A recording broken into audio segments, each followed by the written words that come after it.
saludarles, escucharlos al tiempo. Al tiempo. Pues sí, no soy un fanático del fútbol en general, no soy fanático de nada, pero me encanta, sí, el buen fútbol. No soy hincha de ningún equipo. Eso no es verdad. Lo lamento. Aquí sí Muy soy bien. fanático de la mujer. Muy bien. Ok, dice Jaime que tiene ni digo mejor, dice que sabe de que a usted tiene una debilidad. Una debilidad, que es la pintura. Qué lindo este moreno. Muy bien. Vamos a comenzar esta entrevista el día de hoy con Javier Bonilla, querido amigo y caricaturista de humor político. Quien ve una caricatura de Bonil no necesita como nosotros que verbalizamos y expresamos, solamente con verla y unas palabras la entiende. Arrancamos. Ramiro Cepeda, el mayor de todos nosotros, Javier, aquí, y un querido amigo, por favor. ¿Qué fue, Javier? ¿Cómo te va? Ramiro, qué gustazo. Ese bigote es casi una caricatura, ¿ah? No, me parece que ya les comenté la vez anterior Sí, que nos este comentó. bigote es por una tradición familiar, porque mi abuela y mis tías la usaban así, entonces yo decidí continuar con la tradición. Fino. Pero es que gusta, yo recuerdo, y déjame comenzar con un recuerdo en 30 segundos, de un Dale. gran almuerzo que tuvimos hace casi 20 años. Estábamos en el Caracol Azul, Pájaro Febres Cordero, Bonil, Bernard, Quino, Daniel Divinsky, Blasco Peñarrera Padilla y este servidor. Ya. Desde la 1 de la tarde hasta las 6 de la tarde, ¿se acuerda? Nos recorrimos, mejor dicho, yo escuchando, porque hay que callar cuando habla el Sí, que señor. más sabe. Sí, señor. Esa conversación que tenían Bonil con Quino y Bernard ahí de intermedio era exquisita. Y quiero recordarte en ese antecedente, y después en la noche hablamos del humor y la política. Hoy la política nos daña el humor, porque en realidad todo lo que se ve es un desastre. ¿Cómo sacarle una ironía que haga reír a algo tan desagradable, Javier Bonilla? Bueno, la verdad es que el humor se supone que es esa respuesta, esa reacción para evitar el dolor y la furia. Sin embargo, en mi experiencia personal, en el espacio que tengo en el periódico, no todos los dibujos son humorísticos, sin duda, ¿no? Habrá algunos que son irónicos, otros son chistosos, otros son risueños. Por ejemplo, el que presenté el día de hoy, que se publica hoy, no es una broma ni nada, aunque puede ser una hipérbole, ¿no? Es una exageración quizás, en ese sentido tiene algo de caricatura, es una bandera, un puño, un brazo empuñando una bandera que no sabemos si se está hundiendo o tratando de salir de ese gran albañal, ese mar de color café, que el lector sabrá interpretar a qué se refiere, pero es la sensación, yo traté de resumir en una imagen nada más, una sensación que creo yo que muchos compartimos, ¿no? Y puse de título la indefensión. Entonces, si bien no hay humor, pues ahí yo creo hay un cuestionamiento, ¿no? Una ironía quizás, y también a través de la exageración, porque literalmente no es que estamos hundidos en una masa de color café, pero podríamos hundirnos, ¿no? Ahora el reto es salir adelante. Es correcto, Javier Bonilla Bonil. Tus dibujos salen en la página editorial, por tanto, es un editorial en una forma de síntesis, sin palabras, casi sin palabras muchas veces, otras veces tienes que poner una que otra expresión para complementar el dibujo. ¿Cómo llegar a esa capacidad de síntesis? Yo me acuerdo verte cuando vienes acá por Guayaquil con tu tablet, con tu tableta y dices, deme un minuto que tengo que hacer la caricatura de mañana, si no, no me pagan. Y vas desesperado a buscar la idea genial que te lleve a la conclusión final. Esa capacidad de síntesis, ¿cómo se ejercita, Javier Bonilla? Es como el matrimonio, ¿no? Con los años vas afinando algunas cosas, ¿no? Y vas afinando, digamos, el ingenio, no siempre se lo logra. Pero ayer, por ejemplo, yo estaba dolido, indignado con el tema, esto que fue noticia de asambleístas de Pachacuti que eran extorsionados por huestes en las ciudades de origen de estos asambleístas, ¿no? Por lo menos de 2 hemos conocido que fueron amenazados, ¿no? Su familia, no recuerdo el nombre del asambleísta que tiene una gasolinera en una de las ciudades del oriente, y circulaban audios, es que en estos días hemos escuchado cosas terribles, hemos visto videos todos, y en uno de estos se veía cómo llamaba a alguien a que tomaran la gasolinera de esta asambleísta, donde estaban los padres de ella. Lo mismo apostados en las afueras del domicilio de otro de los asambleístas, presionando para que votara por la destitución del presidente. Eso a mí personalmente, igual que a muchos, nos indignó, nos sorprendió en lo que se está convirtiendo la política, parecería ser, ¿no? Donde no hay un debate ni una independencia intelectual, sino que hay la extorsión y la violencia. Entonces, ¿cómo resumir, cómo sintetizar eso en un dibujo, que es el reto diario?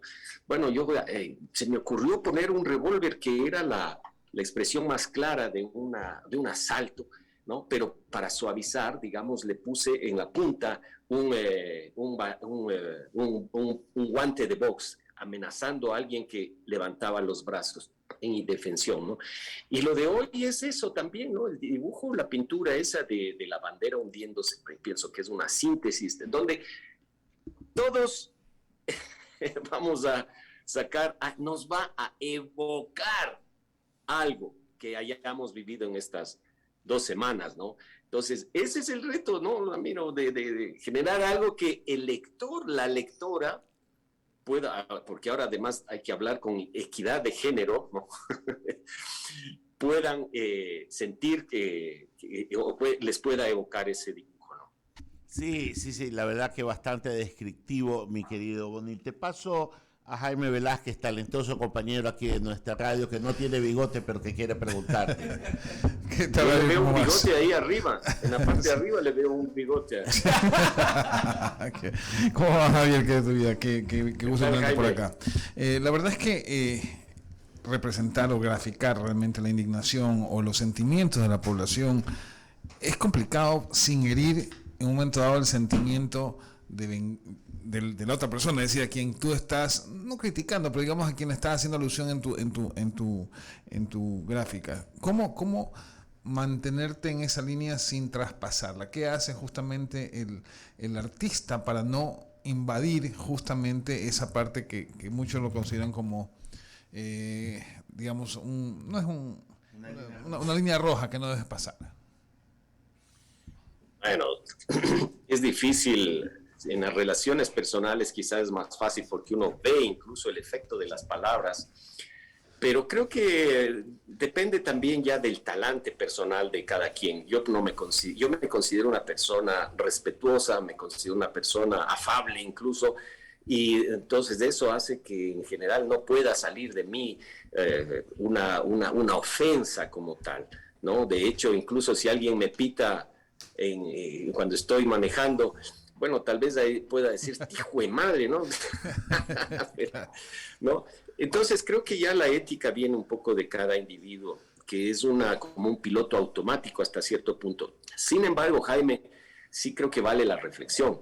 Y pensemos en el caso de Charlie Hebdo, que han sido dibujos muy ofensivos, ¿no? Para mucha gente. A ellos no les importa, no les interesa, sino emitir su mensaje. E incluso te diría, tienen derecho a eso, ¿no?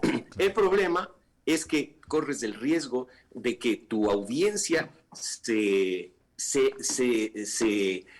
haga más pequeña, se minimice. Entonces, es también una apuesta de cada creador, creo yo, ¿no? Entonces, ¿cómo manejar esos límites? No creo que es una regla, una receta.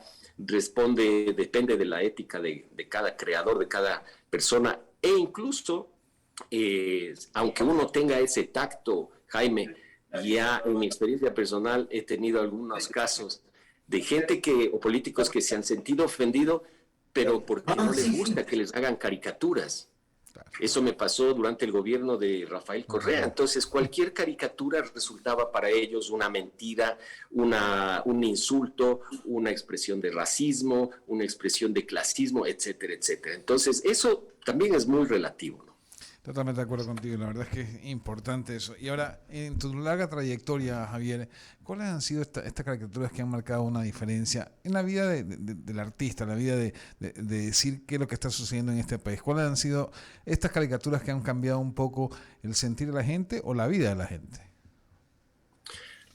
No cambia o no la vida de nadie, pero sí te genera un nexo con el público, ¿no? Con la gente que se siente identificado. Y eso pasa en todos los órdenes de la vida, no todos pensamos igual ni percibimos igual. Quien hoy te aplaude, mañana te abuchea. Así es.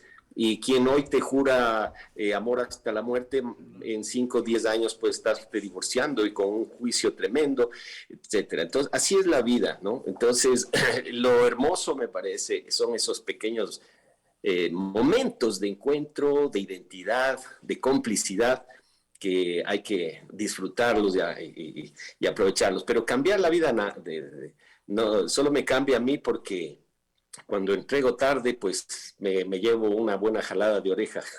Pero y se acaba de suceder un pequeño temblor aquí en la ciudad de Guayaquil. Ya persiste todavía, así que tranquilidad, serenidad, ya va a pasar. Usted también siga con la entrevista. No se atolone. No, pero era para comunicarle a Javier que no se vea, que no te vea nervioso. Y para conocimiento de nuestra audiencia, ¿no? Un movimiento telúrico. Pues, un movimiento telúrico, Javier. Yo sí me di cuenta que algo pasaba porque vi que a Ramiro se le pusieron los pelos de punta. Entonces, los pocos pelos que quedan ahí. Claro. Qué bueno, Javier. Le voy a dar paso a Javier Segarra, que ya se encuentra con nosotros y que pues efectivamente se quedó sin pelo, Eduardo. Adelante, Javier, bienvenido. Gracias, Jaime. Buenos días, Javier. ¿Cómo le va? Un gusto tenerlo. ¿Cómo anda? Tocayo, qué gusto. Qué gusto. Bien, bien, gracias a Dios. Este país cada día va generando, temas que de alguna u otra manera a veces incomodan a algunos, pero son realidad para otros. Y resulta que cada vez que va pasando situaciones políticas de esta naturaleza como la que hemos vivido, parecería que el Ecuador no cambia, Javier.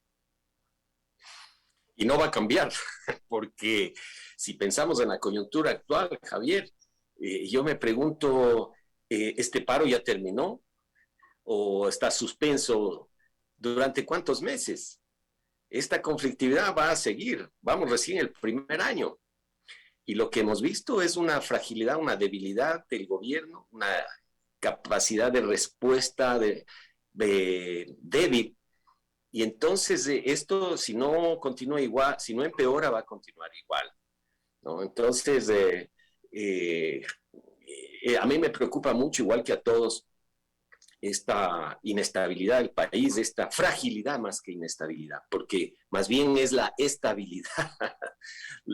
La estabilidad de nuestro país es esa conflictividad. O sea, vemos la historia, ¿no? Desde el regreso a la democracia, si bien han terminado los periodos de gobierno, los primeros Borja, Sixto, León Febres Cordero, ¿no? Hurtado, luego la muerte de los dos, en fin, pero luego hemos vivido una constante inestabilidad, exceptuando la década donde hubo un manejo político férreo, apoyado en un proyecto político que con gran financiamiento también, pero en general la tónica ha sido siempre esa, no sé, Javier, ¿no?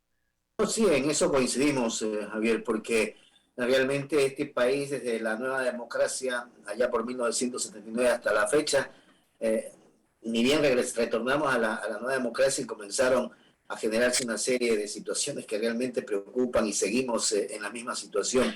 A veces uno piensa que esta fragilidad, como la que bien señala usted, Javier, genera una ingobernabilidad en el Ecuador. Sí, y debe ser muy... yo no sé para qué quieren ser presidentes. Oye, o sea, yo digo, el que quiere ser presidente, digo, este tipo está loco, está lleno de una gran vanidad, o está lleno de un gran sueño, una gran voluntad, pero cosa que es muy difícil, ¿no?, de creer, porque la verdad es que, lo vemos ahora, en esta coyuntura se ha hecho más palpable aún un foco de conflicto de esta fuerza política y social que es el indigenado. ¿no? Que yo no sé, bueno, tiene un protagonismo desde toda la vida, desde la colonia, sin duda, desde, caramba, perdón, tengo una perrita que me hace conflicto, me está haciendo aquí, está diciendo viva el faro. Pero eso Un tuvo una levantamiento ambigüedad, ¿no? canino. Es un poco, fue un poco como... Sí, entonces decía, esta emergencia política que le hemos visto ahora con una impunidad, que esa es la gran diferencia de la presencia o de la manifestación del movimiento indígena.